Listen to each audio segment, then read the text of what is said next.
গণভোট যদি অবৈধ হয় তো আপনার এমপিগিরিও তো অবৈধ হবে।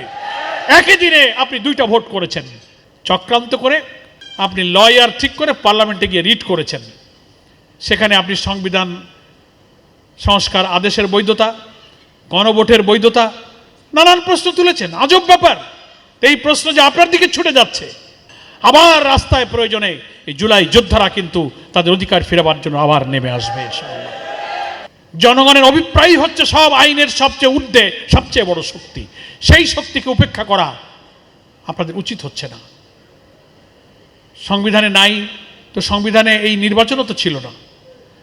আপনি যদি সংবিধানের প্রতি, যে সংবিধানকে আমরা সংবিধানকে সংস্কার করতে চাচ্ছি, যার জন্য এত সংস্কার, যার জন্য ছাত্র জনতার এত রক্ত, এত চোখের পানি, আপনি যদি সেই নতুন বাংলাদেশকে অস্বীকার করে কর্তৃত্ববাদী শাসনের দলিল হিসেবে যে সংবিধানকে পূজা করেছে যারা, সেই সংবিধানকে যদি এখন রেফারেন্স ধরেন, তাহলে আপনাকে তো এটাও মানতে হবে, এই সংবিধান মানতে গেলে তো শেখ হাসিনাকে প্রধানমন্ত্রী মানা লাগবে।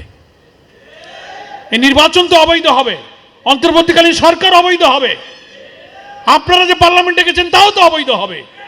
গণভোট যদি অবৈধ হয় তো আপনার এমপিগিরিও তো অবৈধ হবে। অপটিক্যাল ব্রাইটেনার, কালার গার্ড এবং ডার্ট লক সমৃদ্ধ অ্যাডভান্স ফর্মুলায় এলো নতুন রে ডিটারজেন্ট পাউডার। একই দিনে আপনি 2টা ভোট করেছেন, চক্রান্ত করে আপনি লয়ার ঠিক করে পার্লামেন্টে গিয়ে রিট করেছেন।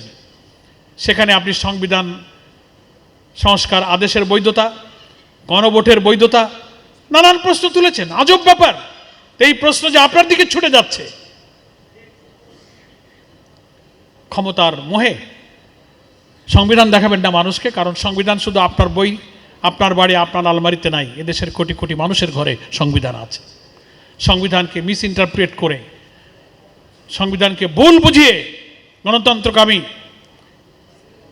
এক সাগর রক্তের বিনিময়ে মুক্তির আকাঙ্ক্ষায় যে জনগণ পাগল হয়ে গেল, শিশু থেকে বৃদ্ধ পর্যন্ত, ছাত্র, শিক্ষক, বুদ্ধিজীবী, পথচারী, হকার, দিনমজুর রাস্তায় নেমে জনগণের একটা শান্তি, সমৃদ্ধ, ইনসাফ, মানবিক বাংলাদেশের জন্য রক্ত দিল।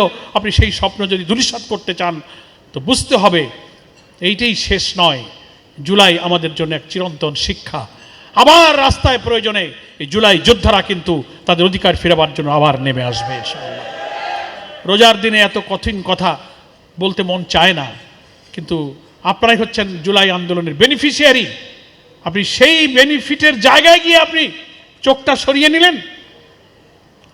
আপনি জুলাই শহীদদের চোখের পানি, ক্ষতবিক্ষত দেহের আহাজারিগুলো খেয়াল করলেন না।